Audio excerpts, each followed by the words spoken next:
Kilarigbo Live TV, ìkànnì amúlùdún àkọ́kọ́ tó ń gbé àṣà àti ìṣẹ̀lẹ̀ Yorùbá lárugẹ. Atagbantagba lóde tagbangba ló ti pápá tó ní kí ló ní tagbangba ó ṣe. Àwọn gbàǹkọ́gbì alárinrin ètò ọ̀dọ́ wa ló sodo sí.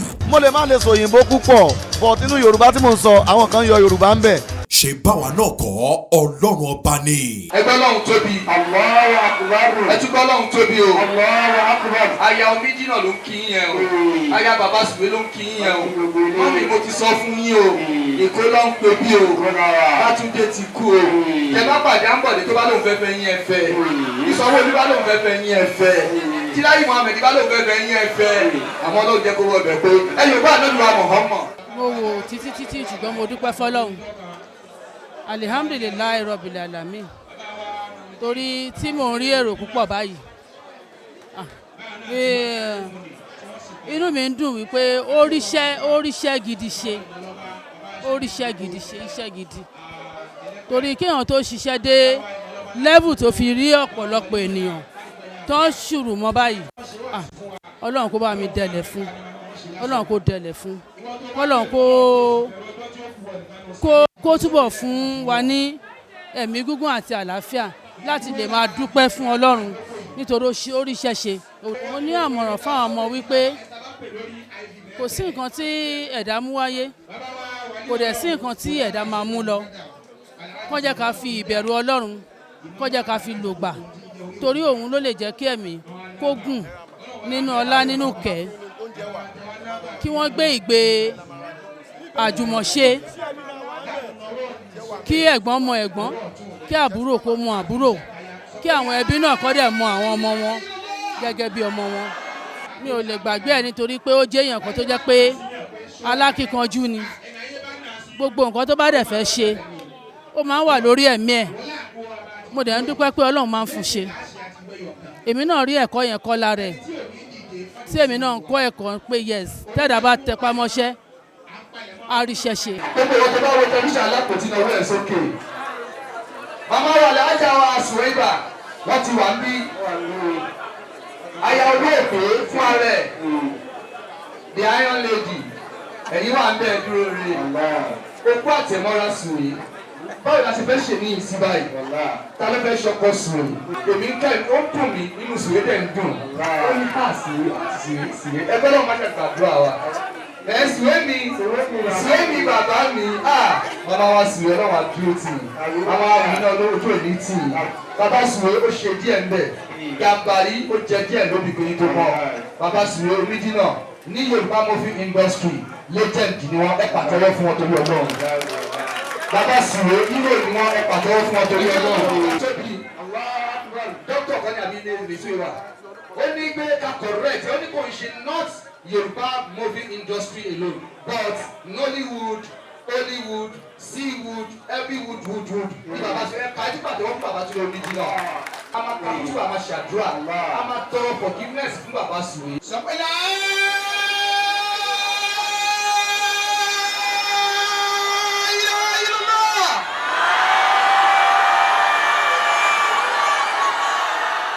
Muhammadu Rasulullah. Oya wa ipa fanabi pe sallallahu alayhi wa sallam. Gbogbo olóríire àjíjọ ṣe bẹ̀rẹ̀ ọdún yìí ní December ti di 2nd lónìí. Àjọ palẹ̀ ni. Ìwà ipa fanabi pe sallallahu alayhi wa sallam. Ibi tó dájú tí wọ́n fi ń kapọ́ sí kò ní ìhù torí tèmi.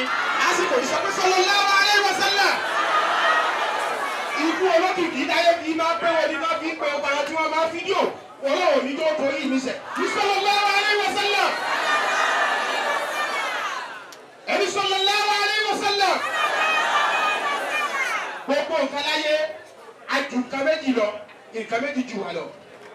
Ó mọ̀ pàtó dénú ayé yìí, ó sì mọ̀ pàtó lọ. Gbogbo táà ń ṣe yìí, ẹni tó kú yìí ń wò wá káwò rí.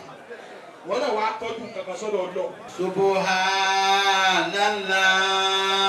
walhamdulillah wala ilaha illallah Allahu akbar Allahu akbar Allahu akbar wala hawla wala quwwata illa billah.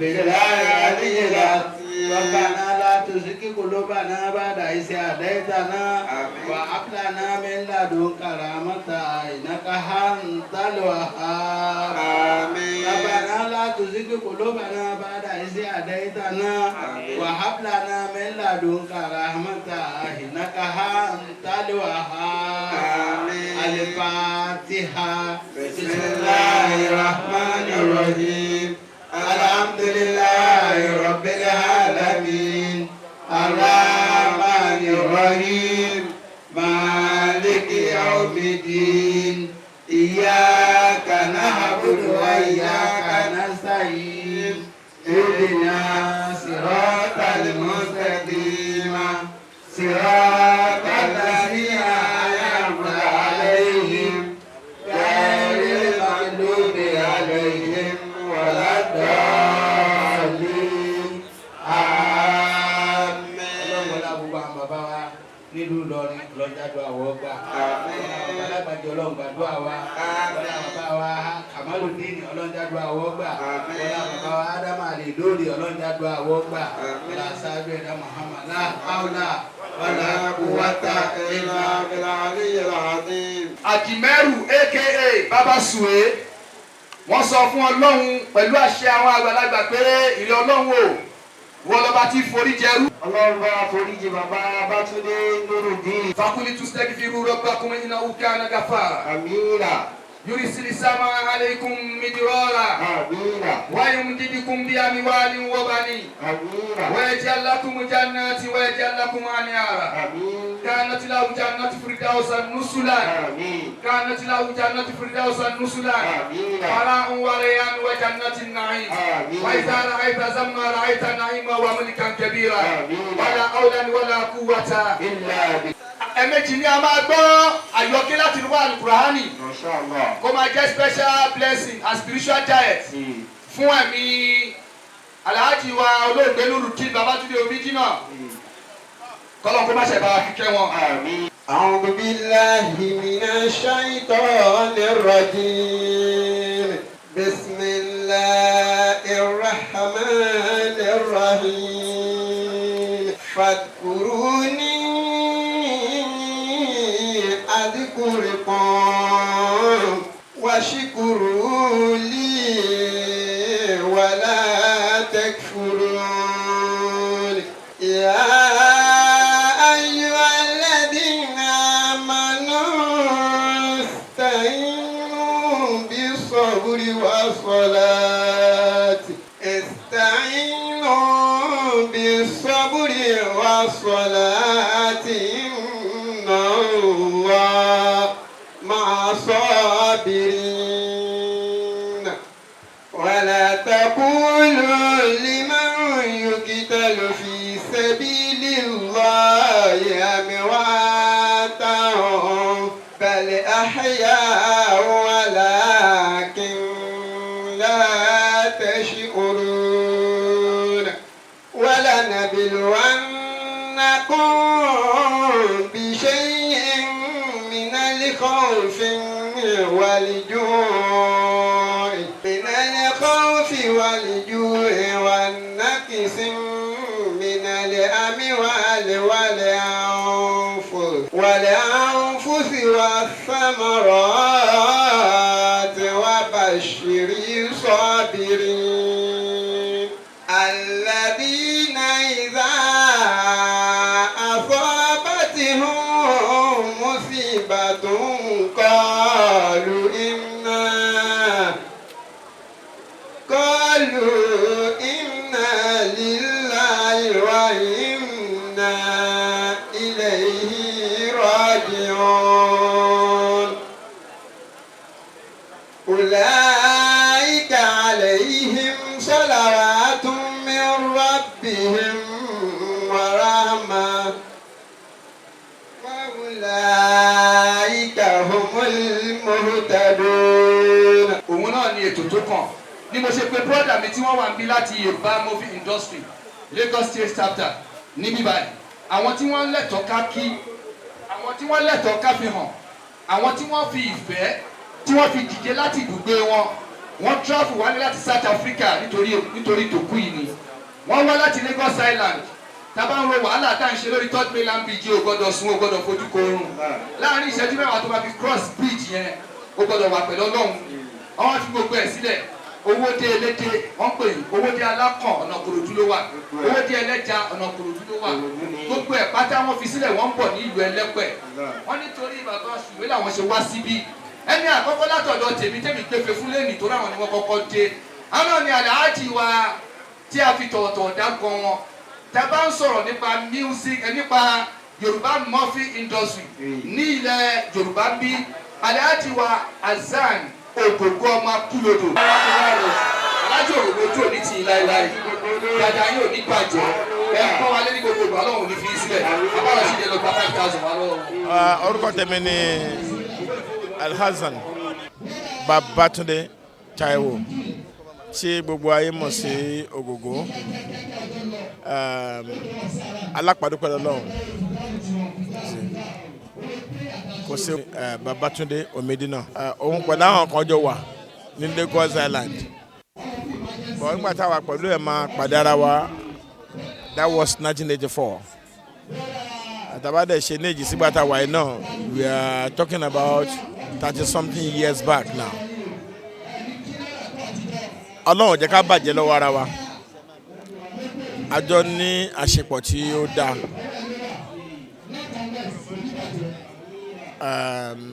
Mo nígbàgbọ́ pé èkú tó kú yìí ó lọ sinmi ni. Nítorí pé láti ìgbà tí ó ti ní problem pẹ̀lú àwọn NDLEA àbí kí ni wọ́n ti ń jẹ́ ni ó ti ní crisis and the crisis was just so much. Wọ́n náà bá bẹ́ẹ̀ ni ó yìí níyà láyé àárẹ̀ ọ̀tọ̀ láàrẹ̀ ọ̀tọ̀ ní kú. People like me èmi á máa dúpẹ́ lọ́wọ́ Ọlọ́run kò yẹ yín sìn. Mo dẹ̀ sọ fún gbogbo àwa tá a jẹ́ ọmọ ẹgbẹ́ ipò ìfẹ́ tí gbogbo àjọ ń bára wa lò ká jẹ́ kó máa rìn lọ bẹ́ẹ̀ ibi tí ó bá ti sífẹ̀ẹ́ ìfẹ́ bí kókó ògùn ó sí o kò sẹ́ni tó jẹ́ fàṣọ ọ̀rọ̀ mẹ́ láéláé kò sí bí tífẹ́ wà tí bẹ́ẹ̀ ń bàjẹ́ bóyá o jẹ́ tampan or o jẹ́ ANTP I believe we are one nǹkan kan náà jọ ní gbogbo wa bédè àyèdè bá wáyé ó wáyé tí mo dẹ̀ mọ̀ pé ahọ́n àti èrìgì ṣàwọn kan máa ń gbéjà kóra wọn bọ́ Ọlọ́run bá ló ń parí ẹ̀ fún wọn kò sẹ́dà tó mọ bó ṣe ń parí so ká jẹ́ kí ìfẹ́ yẹn kí ó continue kí Ọlọ́run kí ó dẹ̀lẹ̀ fún Babatunde Omidina kó tẹ̀sí afẹ́fẹ́ rẹ̀ ilé ọ̀nà tó fi sílẹ̀ kó má bàjẹ́ àwọn ọmọ ẹ̀ kí àwọn náà kí wọ́n dàgbà kí wọ́n dògbò àwa náà tá a jẹ́ colleague àníṣà má jura wa lọ díẹ̀ àgbà ló jẹ́ fèmí àwọn tá a jọ jẹ́gbẹ́ àmọ́ra wa ẹ ti understand kí Ọlọ́run jẹ́ kí ọdún kó jìnnà síra wọn ta lẹ́mọ̀ ẹni tó fẹ́ kàn lọ́la no one knows kò sẹ́ni tó mẹ́ni tó máa kàn tó ẹbí tó bá bọ́ sí kì í ṣe pé bẹ́ẹ̀ wọ́n ṣẹ́ lọ́hùn abẹ́mọ̀ ẹ̀ wọ́n ṣẹ́ lọ́hùn. Allahu akbar. Allahu akbar. Adàbí ẹni pẹ́ni tí ọmọ kó wo àbí àkọ́kọ́ ẹlòmíì wò kó wo ní kú tí ń bẹ ń bí. Ìyẹn ni gbólóhùn yẹn ṣe lóò díẹ̀. Ẹni tó bá mọ̀ pé tọkàn á di núrù díì. Bí gbogbo wa ti ń pariwo orúkú bàbá wa lẹ́sọ̀ ẹ̀jọ́. Bàbá wa láti bẹ́ẹ̀ bá ti wà ní lókẹ́sọ̀ ẹ̀ fẹ́ kí nǹkan kan ṣẹlẹ̀ mọ́. Bàbá mi nílọrin àti kékeré láti mọ̀ yìí báyìí lọ láti mọ̀ yìí ẹ sì wà discipline púpọ̀. Rahman bàbá òun ti parí yẹn láti bá sọ̀rọ̀ àìsàrà dúró lùmọ̀ ní ilé bá sọ̀rọ̀ àtàlùmọ̀ àtẹ̀yìn ìyàwó kọ́lùkù ilé ẹ̀sà ló bá sọ̀rọ̀. Olúwa ní ṣàyà ni sẹ́ni náà là لهم عذاب السعير وللذين كفروا بربهم عذاب جهنم وبئس المصير إذا ألقوا فيها سمعوا لها شهيقا وهي تفور تكاد تميز من الغيظ كلما ألقي فيها فوج ألم يأتكم نذير قالوا بلى قد جاءنا النذير فكذبنا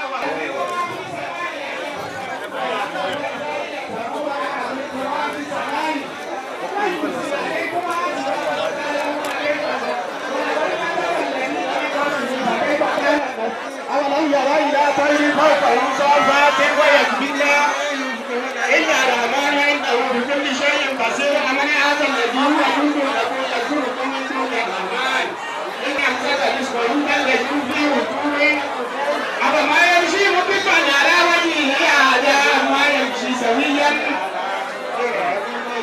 قل هو الذي أنشأكم وجعل لكم السمع والأبصار والأفئدة قليلا ما تشكرون قل هو الذي ذرأكم في الأرض ويقولون متى هذا الوعد إن كنتم قل إنما العلم عند الله وإنما أنا النذير أولئك فما يثير الكافرين من عذاب أليم قل هو الرحمن وآمنا به وعليه توكلنا فستعلمون من هو في ضلال مبين قل أرأيتم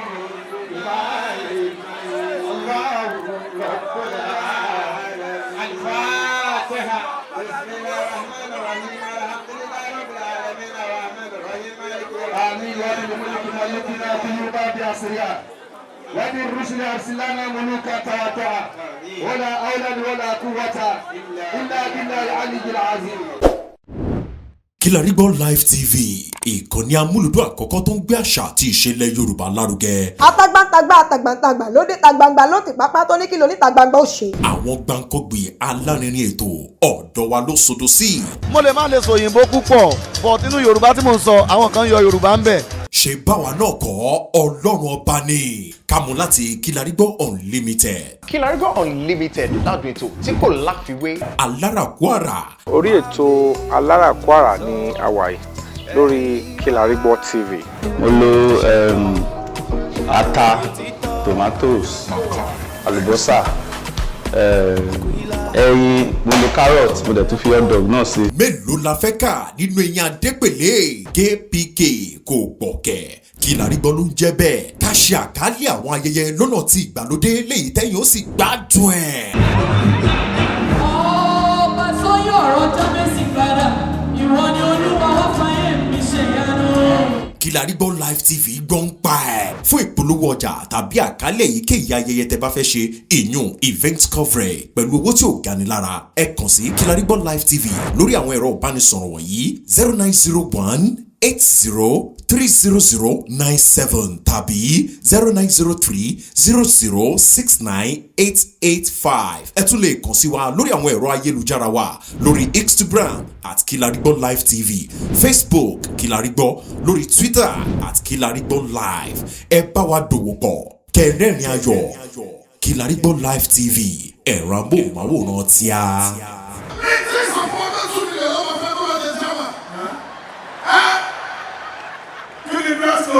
ẹ̀yin olólùfẹ́ ètò Kilarigbo ẹ káàbọ̀ lórí ètò Kilarigbo. orúkọ mi ni Links Otuonu fast back guy. Yọlá Badmus Bukky Right Lamide Eva Jimmy Jazz CDQ Gbẹ̀gàdé Ika Táyọ̀ Ṣọ̀kọ́lá Ìyábọ̀ Òjó Kiss Daniel Fíránkẹ́ Òjó Anthony. ẹ máa wo Kilarigbo mo wà ń bí. Kilarigbo ẹ máa wo ẹ máa fọ. Kilarigbo mo kí ni o. wọ́n lẹ ti ń gbọ́ ẹ. ẹ dúró ń bẹ̀ fẹ́ wọ. Kilarigbo ètò gidi ni o. Kilarigbo fẹ́ràn tọ́nà. ti gbọ́ nǹkan tá a rí gbọ́.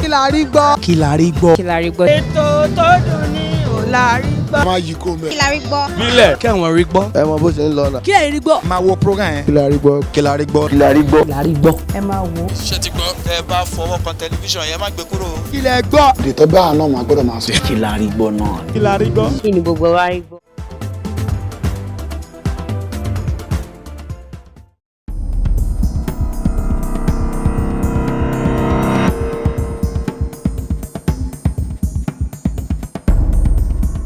ìrẹ́ mi ní mo kí.